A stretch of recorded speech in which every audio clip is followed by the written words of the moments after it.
28 सितंबर 2025 के daily current affair के आपके इस सेशन के अंदर एक बार फिर से आप सभी लोगों का मैं स्वागत करता हूं। तो डेली करंट अफेयर का डिस्कशन हमारा चल रहा है। सितंबर से ही हमने इसको शुरुआत करा है। 26 सितंबर से हमारा ये वीडियो डिस्कशन चल रहा है। तो आज की हमारी क्लास के अंदर हम 28 सितंबर के अंदर जो पूछे गए करंट अफेयर के डेली क्विजेस सवाल हैं उनको हम डिस्कस करेंगे। आज की क्लास में हम टोटल 11 सवालों का डिस्कशन करेंगे। इस वीडियो डिस्कशन को देखिएगा, उसके बाद मेरे एप्लीकेशन पर जाकर इन क्विजेस को अटेम्प्ट कीजिएगा। पीडीएफ भी मैं आप लोगों को प्रोवाइड कर दूंगा मेरे टेलीग्राम पर। मेरे टेलीग्राम का जो डायरेक्ट लिंक है वो इस वीडियो के डिस्क्रिप्शन में है। मैं अपने व्हाट्सएप चैनल पर भी डायरेक्ट लिंक देता हूं, उसका लिंक भी इस वीडियो के डिस्क्रिप्शन में, तो उनको जरूर ज्वाइन कर लेंगे। तो चलिए भाई, आज की क्लास का पहला सवाल आपके सामने आपको नजर आ रहा होगा। Eight which port was India's first electric truck fleet with swappable batteries launched? Bharat का पहला स्वैपेबल बैटरी वाला इलेक्ट्रिक ट्रक बेड़ा किस बंदरगाह पर लॉन्च करा गया? तो इस तरीके की कोई भी लॉन्चिंग अगर हमारे देश के अंदर होती है ना, और वो भी क्या है, फर्स्ट इलेक्ट्रिक ट्रक फ्लीट, तो ऐसी चीजें हमारे लिए इंपॉर्टेंट हो जाती हैं। तो ये इंडिया का पहला फ्लीट है जो कि इलेक्ट्रिक हैवी ड्यूटी ट्रक्स का है, जिसमें स्वैपेबल बैटरीज भी अवेलेबल है। इसको जवाहरलाल नेहरू पोर्ट अथॉरिटी से लॉन्च करा गया। सितंबर 25 को इसकी लॉन्चिंग हुई थी। और ये जो एक प्रकार से इनिशिएटिव है ना, वो union minister of ports, shipping and water works जो है वो कौन है? सर्बानंद सोनोवाल। तो ये भी याद रखिएगा, सर्बानंद सोनोवाल जी। ये में कौन सी मिनिस्ट्री इनके पास है? Union ministry of ports, shipping and water works. इनके द्वारा इसकी लॉन्चिंग करी गई है। तो एक मेजर स्टेप है जब हम डीकार्बोनाइज करने की बात करते हैं पोर्ट ऑपरेशंस को, और जो सस्टेनेबल लॉजिस्टिक्स है उसको प्रमोट करने की बात करते हैं। तो ये जो इलेक्ट्रिक व्हीकल का पूरा फ्लीट है, इसके अंदर क्विक बैटरी स्वैपिंग अवेलेबल है, उसकी टेक्नोलॉजी अवेलेबल है, जो कि जो डाउन टाइम होता है ना उसको कम करेगा, एनर्जी एफिशिएंसी को इंप्रूव करेगा, जो एमिशंस होते हैं उनको रिड्यूस करेगा। तो ये एक इंपॉर्टेंट इवेंट है, ये हमारे लिए इंपॉर्टेंट है। जैसे हमारे देश के अंदर मल्टीपल इनिशिएटिव चलते रहते हैं, पीएम गति शक्ति एंड मैरीटाइम इंडिया विजन 2030, उसके तहत ये एक मेजर इनिशिएटिव है। ठीक है, तो हम एक बार गूगल पर देख लेते हैं इंडिया का first electric truck fleet.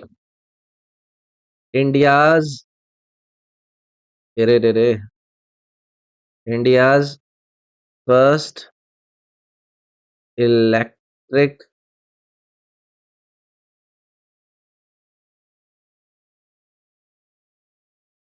Truck fleet, एक बार देख लेते हैं। ऐसे इमेजेस वगैरह थोड़ा सा सही रहता है, इमेजेस पे आता है। देखो ये रहा, दिख रहा है आपको? तो ये है हमारे वो minister ji. India's first fleet of electric heavy trucks with swappable batteries rolled out at JNPA.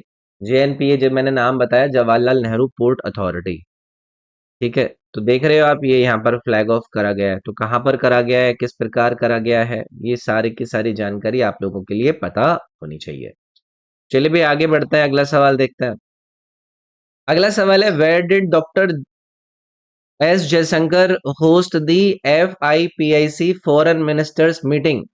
Doctor S Jaishankar ने FIPIC विदेश मंत्रियों की जो बैठक है उसको कहाँ आयोजित करा? जेनेवा, वॉशिंगटन डीसी, न्यूयॉर्क या फिर सिंगापुर। ये वाले आपके चार ऑप्शन है। कभी भी अगर हमारे देश के जो इंपॉर्टेंट लीडर्स हैं ना, वो कहीं पर किसी भी प्रकार की मीटिंग को होस्ट करते हैं, उसके जो आउटकम्स होते हैं या फिर उसके उद्देश्य वगैरह होते हैं वो हमसे पूछ लिए जाते हैं। तो विदेश मंत्री हैं एस जयशंकर जी, इंडिया के एक्सटर्नल मिनिस्टर हैं। तो इनके द्वारा एक इंडिया पैसिफिक आइलैंड कोऑपरेशन के फोरम को होस्ट करा गया। इसका जो होस्टिंग इन्होंने करी है वो करी है न्यूयॉर्क के अंदर। ठीक है, तो इसको इंडिया के द्वारा इनिशिएट करा गया था। अगर ये कल को पूछें कि बताइए कि ये जो इंडिया पैसिफिक आइलैंड कोऑपरेशन का फोरम है वो इंडिया ने कब से इनिशिएट करा था, तो ये 2014 के अंदर इन्होंने स्टार्ट किया था, जिसमें जो 14 पैसिफिक आइलैंड कंट्रीज हैं उनके बीच में ना कोऑपरेशन, ट्रेड के क्षेत्र में, क्लाइमेट चेंज के क्षेत्र में या फिर सस्टेनेबल डेवलपमेंट के क्षेत्र में कोऑपरेट करा जाएगा, उसको स्ट्रेंथन करा जाएगा। तो इस मीटिंग को न्यूयॉर्क के अंदर होस्ट करा गया है, जो कि एक मेजर डिप्लोमेटिक हब है। इंडिया का जो कमिटमेंट है कि हम किस प्रकार से पैसिफिक आइलैंड नेशंस के साथ एंगेज करना चाहते हैं उसको एनहेंस करता है। तो ये सवाल हमसे पूछा जा सकता है, FIPIC फॉरेन मिनिस्टर्स मीटिंग, यानी कि forum for India Pacific island cooperation की मिनिस्टर्स की मीटिंग, याद रखेंगे। चलिए आगे बढ़ेंगे भाई। अच्छा एक बार देख लेते हैं इसको भी, FIPIC foreign ministers meeting, FIPIC meeting 2025। तो ये रही भाई मीटिंग, ये रहे हमारे जयशंकर जी। ठीक है, इंडिया ने होस्ट करा है इसको न्यूयॉर्क के अंदर। ये आप देख पा रहे होंगे, देखो ये चल रही है मीटिंग। ठीक है, तो ऐसी चीजें ना आपको कहीं ना कहीं फिर चीजों को याद रखने में बहुत ज्यादा आसानी होती है अगर एक बार हम देख लेते हैं। देखो ये यहाँ पर हाथ वगैरह मिला रहे हैं। ठीक है, EAM Jaishankar host FIPIC foreign ministers meeting in New York, ये इकोनॉमिक टाइम्स ने भी रिपोर्ट किया है इसको। चलिए फिलहाल आगे बढ़ते हैं, अगला सवाल देखिए। अगला ये पूछ रहे हैं कि in which country has India's UPIs recently been launched starting with duty free stores at Hamad international airport. Bharat का यूपीआई हाल ही में किस देश में लॉन्च किया गया है जिसकी शुरुआत हमाद अंतरराष्ट्रीय हवाई अड्डे की ड्यूटी फ्री दुकानों से शुरू हुई है। तो ये हमारे लिए इंपॉर्टेंट है, इंडिया का जो यूपीआई है यूनिफाइड पेमेंट इंटरफेस, इसकी फुल फॉर्म पता होनी चाहिए भाई, यूनिफाइड पेमेंट्स इंटरफेस। तो ये जो इंडिया का यूपीआई है इसको कतर के अंदर लॉन्च करा गया है, जो कि उनके हामिद इंटरनेशनल एयरपोर्ट का जो ड्यूटी फ्री के स्टोर्स है वहां से इसकी शुरुआत हो रही है। तो ये कतर को बना देता है कौन सा नंबर का देश, आठवां ऐसा देश जिन्होंने यूपीआई को क्या करा है, एक्सेप्ट करा है। आपको पता है यूपीआई एक रियल टाइम कैशलेस पेमेंट है, जो भी भारत के टूरिस्ट अगर वहां पर जाएंगे तो उनकी जो डिपेंडेंसी है फॉरेन करेंसी के ऊपर उसको रिड्यूस करेगा, या फिर जो इंटरनेशनल कार्ड्स के ऊपर डिपेंडेंसी होती है उसको कम क्या करेगा, कम करेगा। तो ये रोल आउट हमारा जो कोलैबोरेशन है एनपीसीआई यानी कि national payments commission of India international payments limited का कतर नेशनल बैंक के साथ है, जापानीज पेमेंट्स गेटवे के साथ भी है। तो ये एक इंपॉर्टेंट सवाल हमसे पूछा जा सकता है, यहां पर हमारा आंसर रहेगा कतर। तो एक बार देख लेते हैं, यूपीआई इन कतर ऐसे करके डालते हैं, यूपीआई इन कतर। तो ये आ गया भाई, ये देखिए UPI raised to Qatar now, है ना। ये कतर बिकम 8 कंट्री, उससे पहले Bhutan, Singapore, France, Sri Lanka, Mauritius, UAE, Nepal और कतर, ये आठवां बन गया है। तो बाकी के देशों के बारे में भी हमें पता होना चाहिए। न्यूज में भी देखो आप देख सकते हैं, India travellers can now use UPI payments across Qatar, UPI now accepted in Qatar, Qatar duty free becomes first merchant. ऐसी चीजें याद रखनी है। अगला देखेंगे भाई, on which date is the world environmental health day celebrated each year. विश्व पर्यावरण दिवस हर साल किस तारीख को मनाया जाता है। अब ये जो इंपॉर्टेंट डेज एंड डेट्स वाली कैटेगरी होती है वो हमारे लिए इंपॉर्टेंट हो जाती है, और ये तो दिवस भी इंपॉर्टेंट है। तो इसको हर साल मनाया जाता है भाई 26 सितंबर को, ये हमें अब याद रखना है। इसको किसके द्वारा स्टैब्लिश करा गया, जो IFEH है। व्हाट इज दिस IFEH, ये है international federation of environment health, public wellbeing को ये प्रमोट करता है इस दिवस के रूप में। आपसे इस साल का जो थीम है वो भी ये पूछ सकते हैं। तो इस साल का जो थीम है वो है clean air and healthy people, clean air healthy people इस साल का थीम है, जो कि एक जोर देता है क्रिटिकल लिंक क्लीन एनवायरनमेंट और ह्यूमन हेल्थ के ऊपर। तो ये जो अभी मैंने आपसे बात करी है ना IFEH, जो कि एक international federation of environmental health है, ये क्या है, ये एक नॉन प्रॉफिट ऑर्गेनाइजेशन है जिसकी फाउंडेशन कब करी गई, ये भी आपसे पूछा जा सकता है। 1986 में इसकी फाउंडेशन करी गई। इसका जो हेड क्वार्टर है वो कहां पर है, वो लंदन के अंदर है। तो ये चीज हमें याद रखनी है। इस डे को फिर यूज करा जाता है कि जो भी ग्लोबल एनवायरमेंटल चैलेंजेस है, जो भी बेस्ट प्रैक्टिसेस को हम एनकरेज कर सकते हैं, जो भी कोलैबोरेशन को हम तेजी से बढ़ा सकते हैं प्रोफेशनल्स के बीच में, सरकारों के बीच में, कम्युनिटी के बीच में, वो सब काम करा जा सके। तो 26 सितंबर को आप लोगों को याद रखना है वर्ल्ड एनवायरमेंटल हेल्थ डे।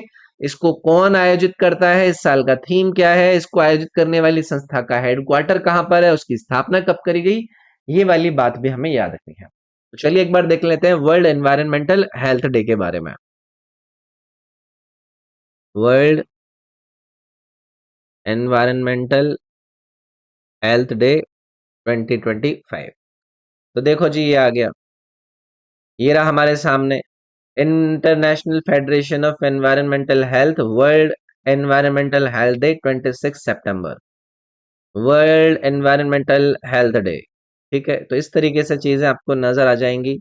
आप न्यूज में भी देख सकते हैं, world environmental health day 2025, indoor air pollution impact every Indian home. तो इससे रिलेटेड फिर बातें भी निकल कर आती हैं, वो भी हमें देखनी होती हैं।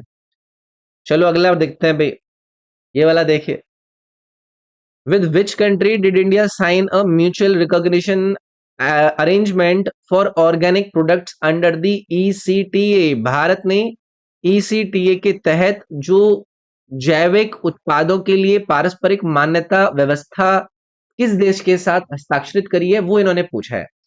कभी भी इंडिया का किसी दूसरे देश के साथ किसी भी प्रकार का कोई म्यूचुअल रिकॉग्निशन अरेंजमेंट हो, एमओयू हो, किसी भी एरिया के अंदर अगर कोई एक इकोनॉमिक कॉपरेशन या फिर ट्रेड एग्रीमेंट साइन हो रहा हो, वो हमारे लिए इंपॉर्टेंट हो जाता है। तो ये जो ईसीटी है, भारत ने ईसीटीए के तहत, व्हाट इज दिस ईसीटीए? ये है economic cooperation and trade agreement. तो ये साइन हुआ है इंडिया और ऑस्ट्रेलिया के बीच में, ये हमें याद रखना है। और साइन क्या करा है इन्होंने? एमआरए साइन किया है ना। What is this MRA? ये है म्यूचुअल रिकॉग्निशन अरेंजमेंट। तो इसके अंदर ये जो अरेंजमेंट है, ये क्या करता है? ये दोनों देशों को इनेबल करता है कि हम दोनों म्यूचुअली एक्सेप्ट करेंगे एक दूसरे के ऑर्गेनिक सर्टिफिकेशन स्टैंडर्ड्स को, जो कि जो ट्रेड के अंदर बैरियर्स होते हैं उनको कहीं ना कहीं खत्म करता है, उनको कम करता है। और ये आसान बनाता है कि भी जो भी सर्टिफाइड प्रोड्यूसर्स हैं वो मार्केट को एक्सेस कर पाए। ठीक है, तो जो हमारा एपीईडीए नहीं है, APEDA, what is this APEDA? ये है agricultural and processed foods products export development authority, India से, और उसकी तरफ दूसरी तरफ है आपका डिपार्टमेंट ऑफ एग्रीकल्चर और फिशरीज एंड फॉरेस्ट्री, ऑस्ट्रेलिया से। इन्होंने इन एजेंसीज को, मतलब ये दोनों ऐसी एजेंसी है जिन्होंने इसको इम्प्लीमेंट करा है। और ये जो एक समझौता है, ये जो कोलैबोरेशन है, ये एक व्यापार के रिश्तों को बढ़िया करेगा, सस्टेनेबल फार्मिंग प्रैक्टिसेस को सपोर्ट करेगा। तो ये एक इंपॉर्टेंट एमआरए है, म्यूचुअल रिकॉग्निशन अरेंजमेंट, जो कि इंडिया और ऑस्ट्रेलिया के बीच में हुआ है। तो एक बार देख लेते हैं MRA between India and Australia. MRA between India and Australia. तो ये देखो, India and Australia signed mutual recognition agreement for organic products. तो ये भी याद रखना है, अभी मैंने बताया था आपको कि ये जो एग्रीमेंट या फिर एमआरए इन्होंने साइन किया है, ये ऑर्गेनिक प्रोडक्ट्स को लेके है। तो हो सकता है कल को ये भी पूछ ले। ठीक है ना? तो ये देखो यहाँ पर ये एग्रीमेंट, यहाँ पर देखो सामने, आपके सामने है ना, इस तरीके से मीटिंग चल रही है, ये आपको यहाँ पर नजर आएगा। तो ऐसी जो इमेजेस वगैरह होती हैं वो हमारे लिए इंपॉर्टेंट हो जाती हैं। जैसे कि आप ये देखोगे, India Australia signed MRA for organic products, ये बूस्ट करेगा इंडिया के ऑर्गेनिक एक्सपोर्ट्स को। तो ये चीज इंपॉर्टेंट हो जाती है फिर। अगला देखेंगे भाई, which city will host the 11th Asian aquatic championship इन 2025? अब ये जो चैंपियनशिप वगैरह के आयोजन वाली जगह होती हैं वो हमारे लिए इंपॉर्टेंट होती हैं। कौन सी एशियाई एक्वेटिक चैंपियनशिप की मेजबानी करने की हम बात कर रहे हैं? 11वें। तो इसको होस्ट कर रहा है भाई अहमदाबाद। ये पेपर में आ सकता है भाई, 11th एशियन एक्वेटिक चैंपियनशिप, और इसका आयोजन करा, जो स्टार्ट करा जाएगा वो आपका आज से, यानी कि 28 सितंबर से शुरू हो रहा है और ये अक्टूबर 11 तक चलेगा। ये पहली बार है जब इंडिया इस इवेंट को ऑर्गेनाइज कर रहा है। तो ये भी आप लोगों को याद रखना है कि भारत कौन सी बार इस 11वें इवेंट को, जो 11वां एडिशन है, इसको आपका वो कर रहा है, आयोजित कर रहा है। तो जो वीर सावरकर स्पोर्ट्स कॉम्प्लेक्स है ना आपका, नारंगपुरा के अंदर, वो इसका वेन्यू है, जो कि इंटरनेशनल स्टैंडर्ड का जो इंफ्रास्ट्रक्चर है स्विमिंग के लिए, डाइविंग के लिए, या फिर आर्टिस्टिक जो स्विमिंग होती है उसके लिए, वो प्रोवाइड करता है। वाटर पोलो वगैरह भी यहाँ पर आपका दिया जाता है। तो याद रखेंगे। तो एक बार देख लेते हैं, 11th Asian aquatic championship, 11th aquatic championship, ये देखिए भाई, ये इस प्रकार से इसका शेड्यूल है। 11th Asian acrobatics championship Ahmedabad. इस प्रकार से ये पूरा का पूरा इंफ्रास्ट्रक्चर है, ये जो आपको यहाँ पर दिख रहा है, ये देखो, ये पूरा का पूरा इंफ्रास्ट्रक्चर है। ये है वीर सावरकर स्पोर्ट्स कॉम्प्लेक्स, जो कि आपका अहमदाबाद के अंदर है। उनका वहां पर नारंगपुरा करके एक वेन्यू है वहां पर। ठीक है, ये देखो। ठीक है भाई, चलिए आगे बढ़ेंगे।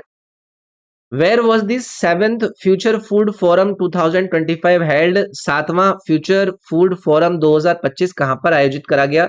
दुबई, अबू धाबी, रियाद या फिर दोहा, ये इन्होंने आप लोगों को ऑप्शन दिए हैं। तो ये जो फोरम वगैरह होते हैं ना, इनके आयोजन कहाँ पर हो रहे हैं वो हमारे लिए इंपॉर्टेंट है। तो ये आपका आयोजित करा गया भाई दुबई के अंदर। तो एक ग्लोबल हब है जो कि इंटरनेशनल कॉन्फ्रेंसेस को आयोजित करता है या फिर एक इनोवेशन ड्रिवन डिस्कशंस करता है।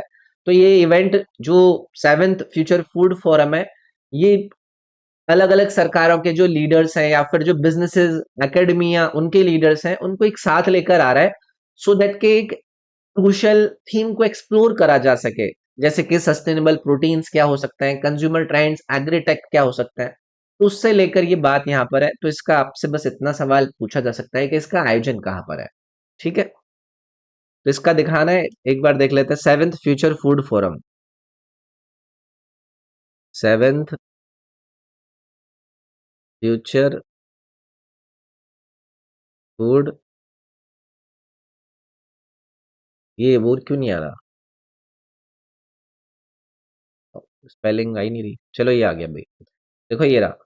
Seventh future food forum 2025 opened in Dubai. ठीक है, तो ये हमारे लिए इंपॉर्टेंट हो जाता है ऐसा।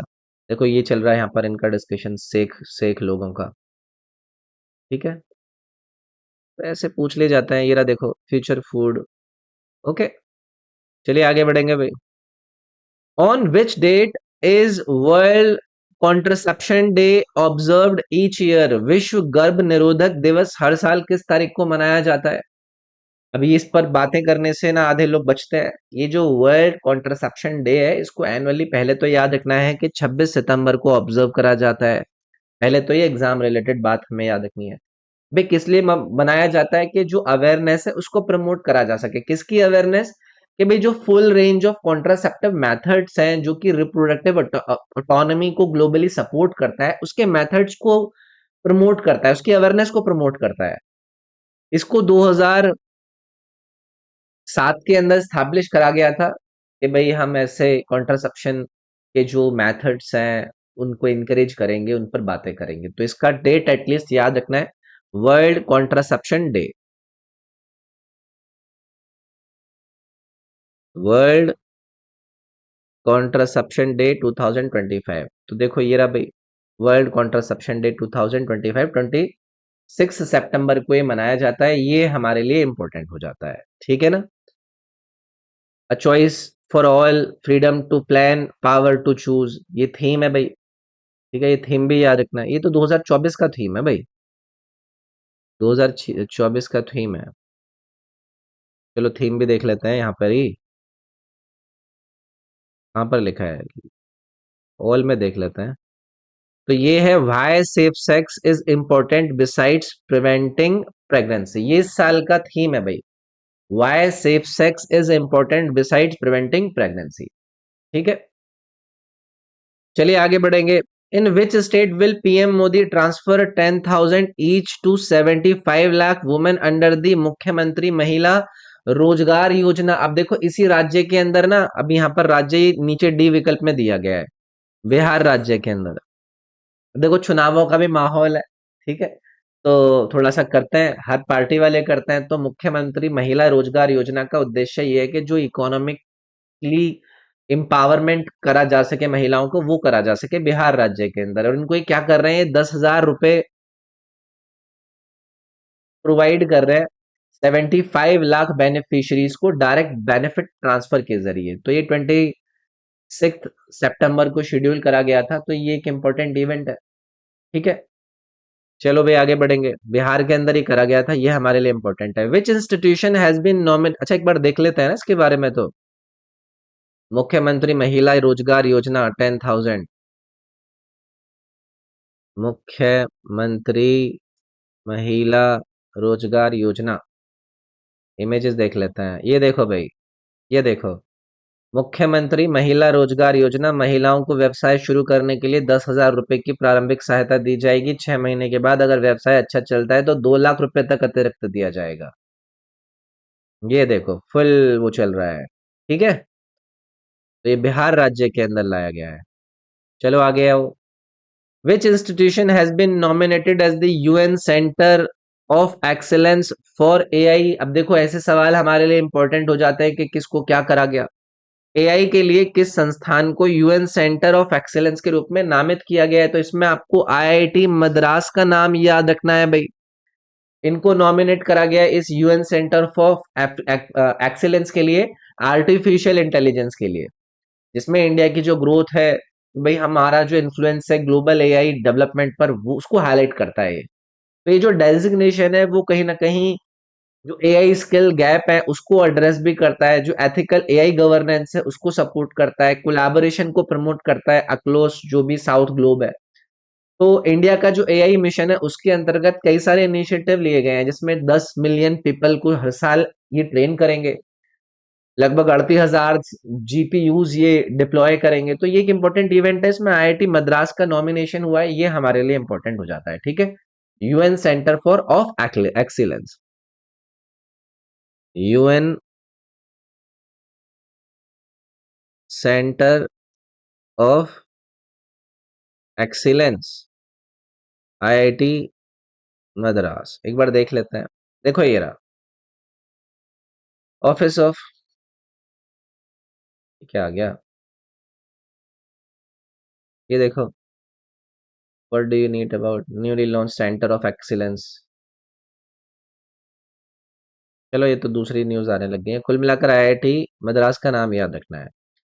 चलो ये भी अंतिम सवाल है आपका आज की इस क्लास का। Which missile did India successfully test from the rail based launcher, marking a strategic advancement in mobile defence capabilities? Bharat ने किस मिसाइल का रेल आधारित लॉन्चर से सफल परीक्षण किया है, जो मोबाइल रक्षा क्षमताओं में एक रणनीतिक प्रगति है? अब देखो ऐसे इवेंट हमारे लिए इंपॉर्टेंट हो जाते हैं कि ये इंडिया का सक्सेसफुली टेस्टिंग है इसका, अग्नि प्राइम मिसाइल का,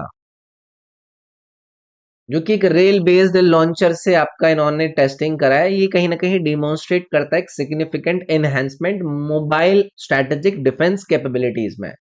इसकी जो रेंज है ना वो लगभग 2000 किलोमीटर की इसकी रेंज है। ये जो अग्नि प्राइम है, इसको अग्नि पी के नाम से भी जाना जाता है। ये एक लाइटर, मोर एक्यूरेट और फास्टर टू डिप्लॉय एडिशन है इंडिया की अग्नि मिसाइल सीरीज के अंदर। एक रेल बेस्ड लॉन्चेबिलिटी कहीं ना कहीं इंडिया की जो सेकंड स्ट्राइक न्यूक्लियर कैपेबिलिटी है उसको बढ़ाता है, और जो ओवरऑल डेटरेंस पोस्चर है, जबकि हम रिड्यूस कर रहे हैं वल्नरेबिलिटी फिक्स्ड सॉइल्स को लेकर, वो उसको कहीं ना कहीं काम करता है। तो इसका नाम है अग्नि प्राइम मिसाइल। तो एक बार इसको भी देख लेते हैं। इधर देखो, अग्नि प्राइम मिसाइल लॉन्च, तो ये देख रहे हो, intermediate range Agni prime missile gets first of its kind launch. ये देखो, ये यहाँ पर ट्रेन ट्रेन से वो आपका लॉन्चिंग करी गई है, देख रहे हो। वाई अग्नि यूज्ड रेल लॉन्चर, तो ये एक बड़ा इवेंट है ना। तो ये हमारे लिए इंपॉर्टेंट हो जाता है। तो याद रखिएगा, नाम क्या था भाई इसका, नाम था इसका अग्नि प्राइम मिसाइल। तो ये था भाई हमारा आज का डिस्कशन। बाकी इस पीडीएफ में नीचे आप जाओगे तो सारे के सारे आंसर लिख रखे हैं। पहले सवाल का आंसर था आपका जवाहरलाल नेहरू पोर्ट अथॉरिटी, दूसरे का आंसर न्यूयॉर्क, और फिर नीचे जाओगे ना तो आपको एक्सप्लेनेशन भी दिए गए हैं हिंदी और अंग्रेजी माध्यम में। ये आप लोगों को देखने के लिए मिल जाएंगे भाई।